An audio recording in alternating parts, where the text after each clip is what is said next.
What I want to know is this. Are there any more men over 40 that believe in that old school love? Let me know.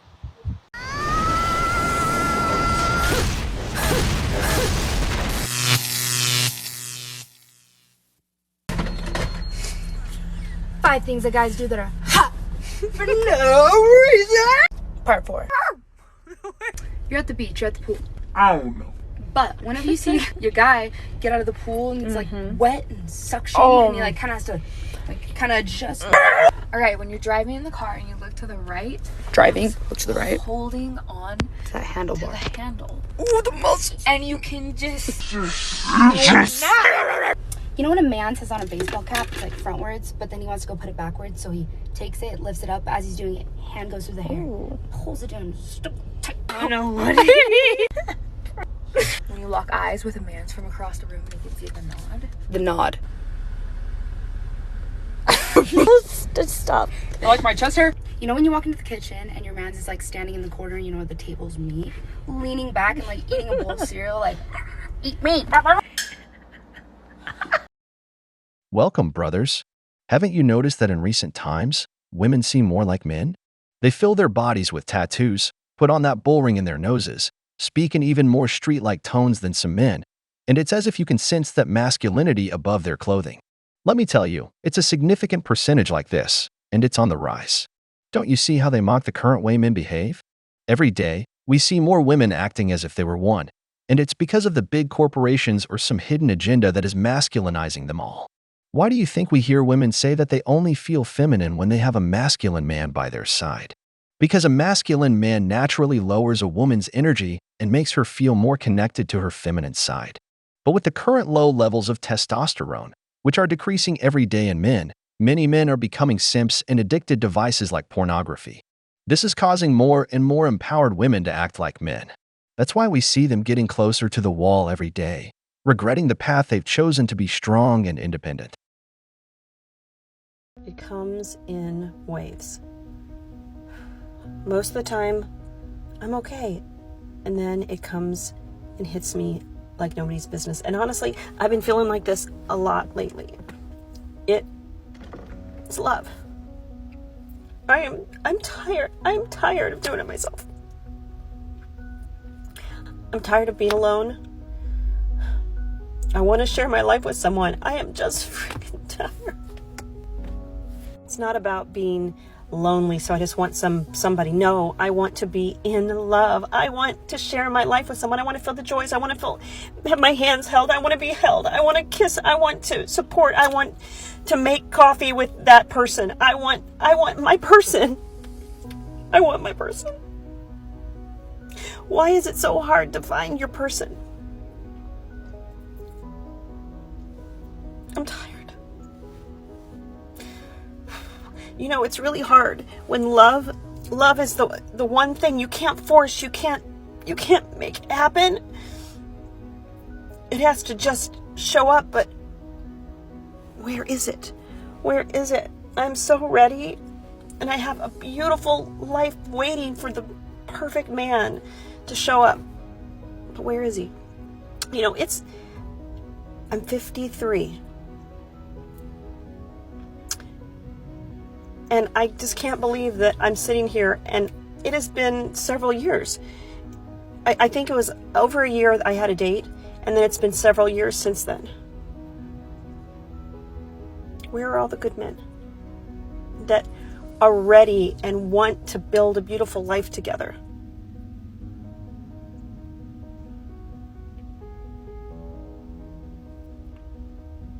Where are you? Where is your beta provider, brothers? Women who don't play their cards right end up like this, finding themselves at 53 without a husband, hitting the wall hard. Now, I wonder, wasn't it said that single women were the happiest? Because if this is happiness, you and I must be living in jubilation. She wants her person, but at 53 years old, I'm sure she left more than one person behind who could have been her person. Or maybe she just focused on her career. The problem is that the wall doesn't forgive, and in this life, you pay for the decisions you make. If you didn't choose to get married in your prime, Don't expect it to be easier in your later years, especially when there are so many women in the same condition or even younger. That's why men have an advantage. Men usually seek partners younger than themselves, which means they can date younger women. A well-positioned man in his 50s has many options, even with women aged 35 to 40. So, it's tough for you, ma'am. Your best bet might be to get yourself a cute cat, if you don't already have one, because the wall doesn't spare anyone.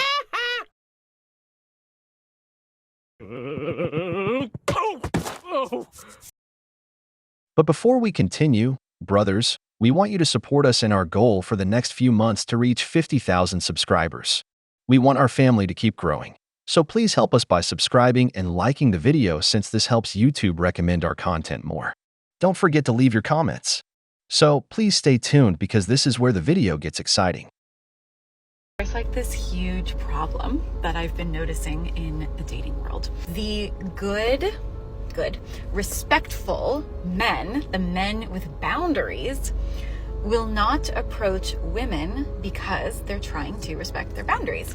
And it is true that biologically speaking, women are far more attuned to subtleties, like body language subtleties, than men. So a lot of times, women will actually be giving off clues and cues that they want to be approached, but it's more of like they're trying to give off a vibe or something, and the man has no idea. What ends up happening is that it's the men with no boundaries, or that don't respect boundaries, or the narcissists or the creeps, that end up approaching the woman, and then the women in my life complain that it's only the creeps that approach them, when it's really we women need to be giving off way more intense.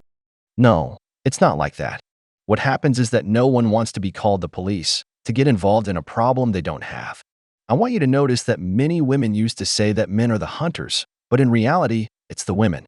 As she says, when a woman likes you, she will leave clear signals, just for you to approach her, and if not, she might even go directly to you. As I mentioned, women nowadays act more like men. If she likes a man, she often makes the first move. Who are the men who constantly approach women? Typically, it's the chads, men who don't care about anything and talk to every woman they come across. That's why she complains that only the womanizers approach her, not the men of value. Another issue here is that when a good man approaches them, they want to impose all their unrealistic standards on him, which they never impose on the chad. Ironically, brothers, times are changing. You are no longer the hunter. You are the victim, especially if you're in your 30s with good financial stability or if you've worked on improving yourself. They are desperate to find a man who can provide long-term financial security, so play your cards right. If there's one thing I know about men, it's this. 9 times out of 10, before they are ready to commit to you, they're going to pull away.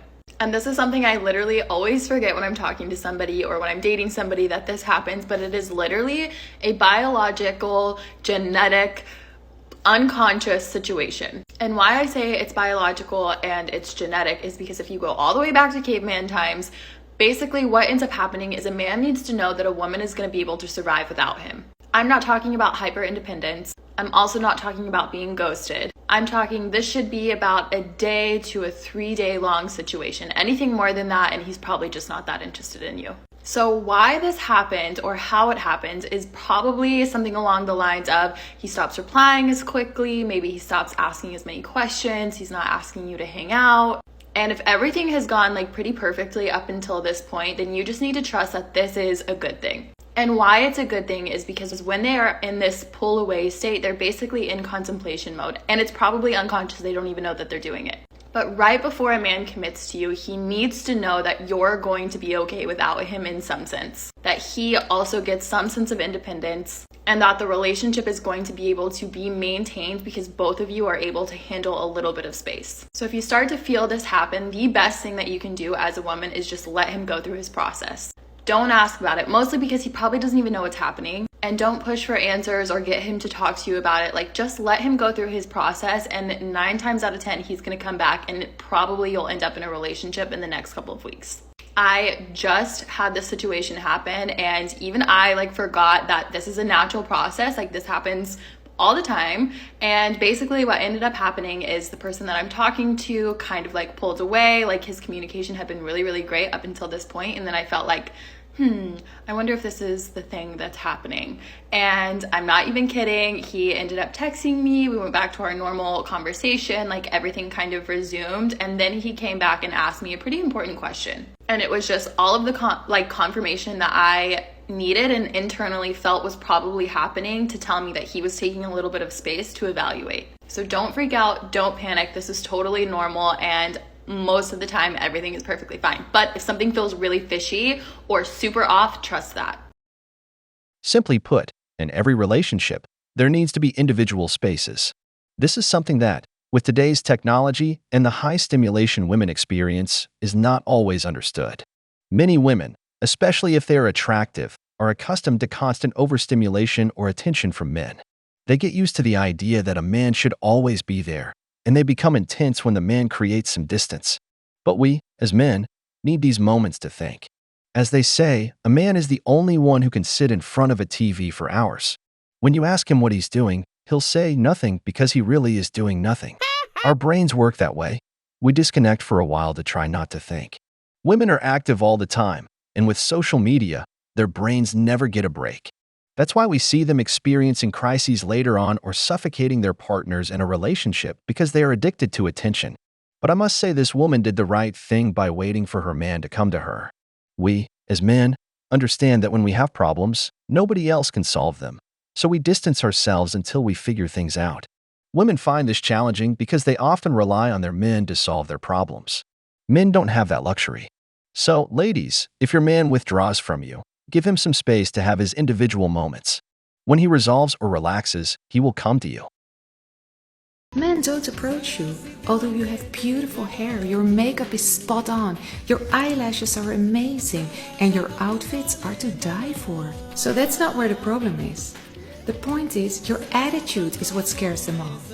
If you're anywhere, let's say in a bar, and you're staring at your phone, and you're looking up, and you see that a guy is checking you out, and you just do this, that doesn't work anymore. We women always think we have to be these mysterious beings, keep our distance, and let them work for our love. Yeah, but give them something to work with. And what you can give them is a little smile, because you're not some flower who's waiting to be picked. I must say there is some truth in what she's saying. Many women complain that men don't approach them, but if they have a sour expression as if someone owed them money and didn't pay, why would I approach? It seems risky, like you might call the police or have me removed from the place. Even if many women still look beautiful as a man, there's that impression of whether I'm the type that attracts you or not. I might approach, but who knows if you're flashing a smile at another guy and giving me a mean, angry look. Now, I must say, women claim they don't need any man, but there's so much content on the internet with women seeking advice on how to attract a man.